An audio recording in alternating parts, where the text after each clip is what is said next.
I think I just explained it. I guess just because I'm so used to with the first Bastille album, making it on a laptop, making it in GarageBand, there being electronic sounds and stuff, there was always an element that was like at one stage removed from just being able to sit backstage and like do it. Like our acoustic versions are always quite different to the records and stuff, which I love. But there's something in this, I don't know, just there are kind of moments in every song that like massively pleasantly surprise me and are just really fun to be part of. Is there a particular bit in the set that you think? Blue Sky gets me every time. With the violin and the, yeah.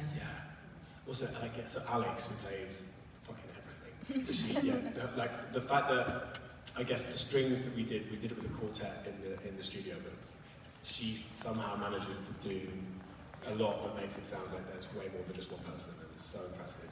And that's the thing as well, like, just because this is a different thing, getting to kind of all of us sort of becoming mates and getting to sort of figure each other out on stage, and the musicianship of it is nuts.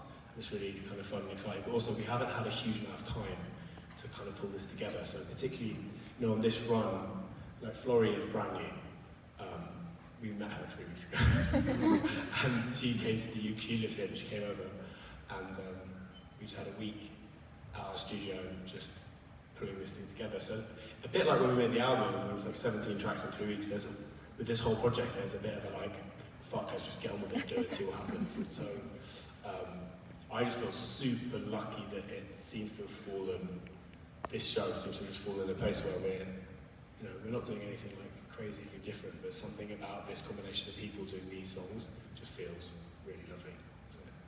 In every single show, there is a moment before we go on stage. It's like 17 songs. It's a lot of opportunities for something to go wrong. Yeah. And every time, I'm shocked as we walk off stage. It's like the sense of euphoria. Because it's like, wait, fuck, I think Although tonight could be the first night. Tonight's the first time we factored in jet lag, so the 1,000,001 things could go wrong. Question. Yeah. I'm not in your world, so I apologize. My wife made me turn off your songs after 5 weeks on YouTube on the TV. You've got a great wife. How long does it take you, Dan, you've been phenomenal, but how long does it take you from an inception to make a song, and rehearse it, the work? I don't think most people realize what must go in, and I don't know. Yeah. So I just wanted to ask that question. As in terms of like getting a song from first idea to it being out on stage, or like getting it out as a song to the world, all of it. Yeah, it's a really good point. I guess we can only all really comprehend like life as it is in our brains, right? As much as you can try to empathize with people. So for me, it's a bit messy and chaotic, and with songs, like sometimes I'll sit down to write one and then it's done by the end of the day. With a lot of the songs on this album, because they're about real people and I wanted to, I guess, respectfully go into all of them, you know, being as thoughtful as possible, but I also want them to be good songs. So some of them, and because there was no pressure on this album and no one really sort of asked for it, it was just a kind of labour of love for me and everyone involved. Sometimes some of them were percolating for ages. I was kind of back at home doing normal stuff, and I'd have like 10 of these songs trying to finish them all, and it's like, people describe it as having like multiple tabs open in your brain, and it's like that on acid. It's so annoying. Yeah, so I don't know, I think that was different, so I'm not answering your question very well, but I think that was different with this album for me, was we knew, so Moira was in the UK for a bit and helped work on a bunch of the demos, so I basically had the whole album kind of demoed up to what sort of could sound like a record, but rough, at the end of the year. And then in January we decided to book everyone for 3 weeks and go to this place and do it. And it's the first time ever I've really gone into an album process, going away and doing it in a set period of time. And also with the songs written, because Mark, who I produce with, it's the nightmare having to welcome me, because I'm like, always want to change stuff. I want to change stuff. And I can never commit to final lyrics and things like that. And especially here, there was a whole other world. It's not just my experience that I'm representing, it's other people's. And anyway, it was so. Not to not answer your question, it's a lot. It can be a lot of work. And you know, sometimes some of these albums that we've done have taken like 2-3 years, and I always go and be like, it'll just take 2 months and we'll have it out by the summer. And then we do the summer tour and there's no album, and then we do the next. Yeah, so it can take ages. But yeah, it's a lot of work, but it's also for me, they're like a kind of puzzle in my head. And you know, some of these, like Essie and Paul, for example, they're such amazing people, Islander and Paul Robeson. So like trying to represent them was always going to sort of fall short because they're kind of towering people. But there are some of these songs where I have like 50 verses, and there's like it's a nightmare. Thank you. Thank you for the question. Oh, yeah, hey, sorry, I didn't know. Hey. Telegraph Road 7724. I like abbreviation. Oh, yeah, well, yeah. That sounds way cool. I'm gonna try that tonight. All right. So what I read somewhere that it was based on a poem from your pops. Yeah. Could you tell us a little bit more about the impact of poetry? I was talking to one of my kids today about poetry. Can you tell us about that a little bit? Impact of poetry and, in particular, that song. Yeah. So that song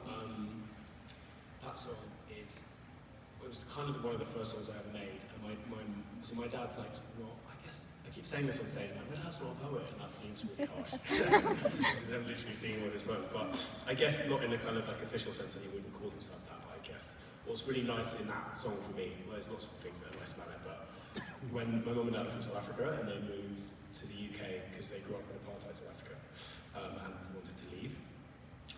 But they travelled across America for a year before they wound up in the UK. And when I was 14, and they settled down and they had me and my sister. And when I was 14 and I started trying to write songs, but I literally had like nothing to write about. My dad saw me struggling and kind of gave me this. He found this old book of notes and poems he had from when they were travelling across America.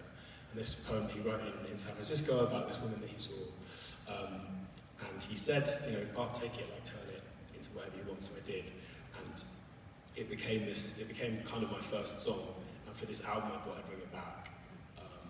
So yeah, it's got. I guess I rewrote it quite a bit, but it sort of became, in the context of like story song album, it's become not only the story of this woman who I never met, but who, because that poem kind of lives in my mind, but also the story of the song and the fact that it was from like my dad in the late 70s through to me as a 14-year-old, through to me and us now. Yeah, so it's, but I really like it. I mean, I guess I was thinking a lot about their experiences traveling through San Francisco and the kind of, the striking abrasiveness of the city and how little has changed and how much has changed. But, you know, I think that was the thing that was really interesting in a lot of these stories, is the idea that, like, a lot of the characters obviously lived in different times and there were different struggles, but there's a lot of, like, obviously a lot of things that, like, unify us as well. So in terms of me talking about poetry, I'm just... Emily Dickinson? Oh yeah. Thank you very much. Yes, Emily Dickinson. I guess that's another story song here. I think she's like pretty standardised, taught in schools here, right, all the time. Everyone know about Emily Dickinson in school? Got a no there. Not me. Because we weren't. But I guess, yeah, so also it was fascinating finding out about her and her life, and like the fact that she didn't really have fame in her lifetime, and it was all kind of posthumous, and the different people in her lives who were in charge of her work and her poems, and how they chose to perpetuate them and make them known. Anyway, sorry, I'm rambling, this is terrible. But I guess the idea with, going back to your question, the thing that's interesting to me is with poetry, like, my dad didn't define himself as a poet, but he had this work and it spoke to me at the time, and now it's got this different purpose, and in a bizarre way I've like written a song with my dad. So I guess it's just this quite nice thing. I mean, yeah. I guess the things we leave behind, like the poems, the letters, these, like, they can, I don't know, a little moment into people's minds that can mean a lot. Sorry, I can't talk, but yeah, thank you for the question. Thanks. And thanks for mentioning Chicago. We're from Chicago. Oh yeah, nice. I love Chicago. So do we. Did you come, did you Yeah. live here? No, we came in last night. There's 4 of us. Amazing. Yeah. We're Welcome. excited to see y'all. Yeah. I'm from Wisconsin. Yeah. Shout out. Here we go. Midwest. Yes. Hello. Hey, Dan. How you doing? I'm okay. I fear you might hate this question, but Hit me. if if you were to like make, or if someone else were to make a song about you and kind of associate you and another item, or idea, what would you think that you would want that to be? Like, what would you distill yourself down to? Absolute fucking mess. Yeah, I don't know. I'll come back to it. Hello. What was the emotional ride for this album versus maybe the very beginning? Maybe a reflection of before the international fame versus how you went about this album? Such a good question. There's like a weird cyclicality to this album and the first one in that I think when I was making the first album I didn't know, I wasn't particularly calculated and not that I have been since, but I didn't know anything about the music industry, and I think the songs, there's a kind of naiveness to the songs. I just didn't think about the idea that they'd get listened to by lots of people and they'd be like looked at and analysed and any of that stuff, so I kind of just did what felt right at the time, and it was like scratching an itch. And the idea that it then went on to do what it did and take us to all these different places is like still totally wild to me. And in this album, I think I set out, a bit like with that one, to write something that was more about other people and things that I think are interesting. And a kind of, I think this album was more intentionally a reason to research is like a heavy word, not research, but it's like a reason to sort of find out more about different interesting people from history and culture and to try and expand my mind a little bit. Whereas I think with touring, which is amazing and we're very lucky, but it can feel quite Groundhog Day, and I can sometimes feel like my brain is rotting a little bit. I feel like I'm like frozen in time at when our first album blew up. So I guess this album was an excuse to sort of find out more about other people, but it ended up feeling quite personal, you know, at the end of it. I think maybe like Jedi mind tricked myself into thinking it's about other people and it's actually mostly about me, in you know, or things that I want to know or want to question. Yeah, I hope that was a good question. Dan, before you go on, I want to give more time to sound check. No, she should just sit here. Yes, Or is opening time, by the way. Yeah. It is going to be so good. I thought maybe we could do like 3 more slightly rapid fire. What are you saying? My jet lag is dragging on. So who's got some quick answer questions? Yes, sorry. Hi. Sorry, you did have your hand up. Thanks. So you warned us about the unreliable narrator, uninterested narrators. Which song do you think is the most unreliable in terms of the storytelling?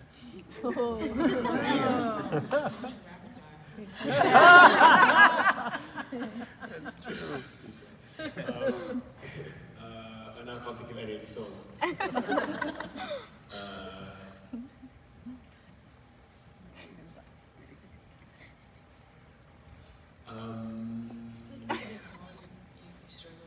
Yes, thank you, Moira, for explaining. Sound check. Yeah, Essie and Paul. I think what was really interesting in doing them, and I'll be really quick, but in doing them, speaking to Emma, who I did the sort of podcast with, she's just one of the most kind of analytical, thoughtful, quick fire minds that I've ever met, because she certainly lived in academia and sort of broadcasting for years, and so it was quite interesting.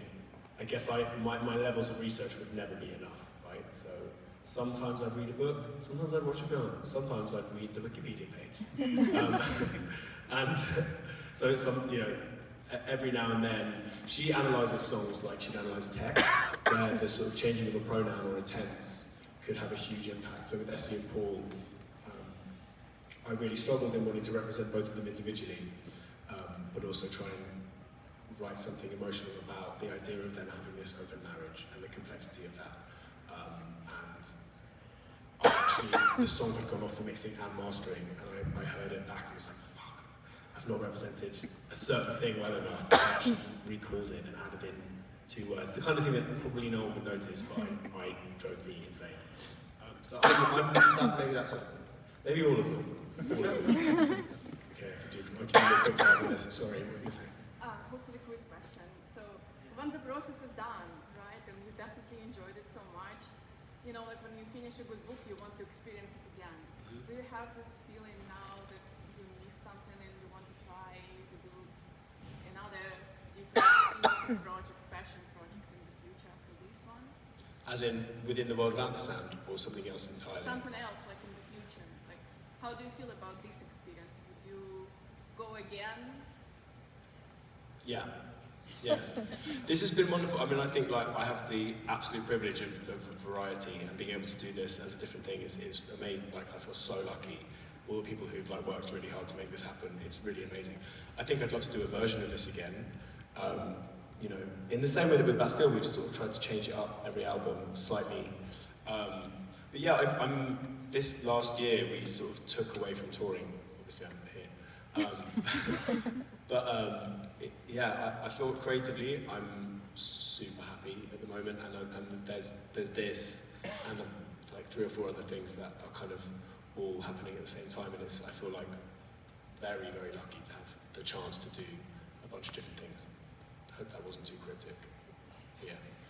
But this I love. It's so nice. Like this album, we're getting to play with all these musicians. It kind of like speaks to this Sufjan Stevens-y, Crosby, Stills, Nash and Young, like Simon and Garfunkel-y, I don't know, old school, close harmony thing that like is not only what I love, but also I guess what my parents listened to a point, and then I guess I listened to kind of more updated versions of that. So for me, I just feel so like chilled and comfortable and settled on stage with, you know, doing these songs at that moment. So, yeah. One more. Hello. So, sorry, I didn't. Doing the same time. Did you want to go? No. No, sorry about that. So when the project was first announced, one of the first things it made me think of was Thelma and Louise, which obviously inspired by the characters in that movie. Do you find it more like you gravitate more to writing about like the fictional characters that already exist within existing stories, or was it like did you want specifically to try and talk about real people from history? On this album? Yeah. Yeah, I did want to talk about real people. Yeah, for sure. Yes. It's like, there you go, stop. Yeah, that's a great question. But yes, I did. That was kind of fun. Should we do one more? So after learning about all of the people for this album and learning more facts, which person would you most want to go and have a drink with? I'd be wildly intimidated by all of them. I think Julie Daubignet would be pretty fun to hang out with, if she didn't like stab me. But she wouldn't have time for me, so like I'd just be sat there in awe. But you know, apparently her voice was like unbelievable. So I think the idea of a drunk night out with her, 1 minute she'd be like singing opera on the table, the next minute she'd be in like a fucking sword fight. That'd be pretty great. What about you, Moira? Who would you? Probably Eve. Oh yes. Totally Nice. real character. I'm very glad that like dragged Moira on stage. Does anyone have any questions for her real quick before we leave her to sound check? Hi, I'm Sally. I just wondered how you got involved. Were you a fan of Bastille? How did you get involved in this project? Yeah, so it was a year and a half ago. We went to the same comedy show in Los Angeles. We have a mutual friend who's a comedian, Zach Zucker. I'm now obligated to plug him every chance I get because I owe him this. Yeah, and we met that night. I think you independently Googled me before we met. I think Zach had told him that I was a musician, and he watched a YouTube video of me singing a cover of Sitting on the Dock of the Bay. And I still have the screenshot actually that he texted Zach saying, "Who the fuck is this girl? I want her to sing on the new album. Do you think she'll be down?" Yeah, Zach did like he invited Bo and me and Moira all to the same. It's like he has this insane night called Stamptown that's really fun, but it's like fucking chaos. And in terms of a place to like chat, it wasn't the easiest. Not so much. But yeah, no, we met then, and yeah, became friends with them. And Moira was in the UK. I asked her to come and sing on some of the demos, and unfortunately for her, roped her in. No, the album was such an incredible experience working on it, and I actually then harassed Dan this summer, being like, "No pressure, but if you do these songs live, please gonna be a part of it." It's been, definitely the most rewarding musical experience. Oh, that's awesome. What are you gonna play tonight? Come Come on. It's a surprise. You have to show up at 7:30 to find out, nice and early. I'm so excited. You've got friends with you, right? Yeah, I do. Waiting right there to sound check. Sorry, friends. We met her brother outside. He was so proud. Oh, we don't know which one. There's two brothers? There's two. Oh. He was tall. He was That would be very Justin. proud of it. It's nice in the family reunion. Very We proud, are so very excited proud. to meet Boris Rabbit. But yeah, it's been amazing. I feel like to have other artists that I massively admire willing to be part of this band has been amazing. So hope enjoy your show tonight. Thank you so much for coming. Sorry for being the most inarticulate person in the world, but like thanks for coming tonight. Really, really appreciate it, and I hope you like the show. Excited for you to see it. Thank you.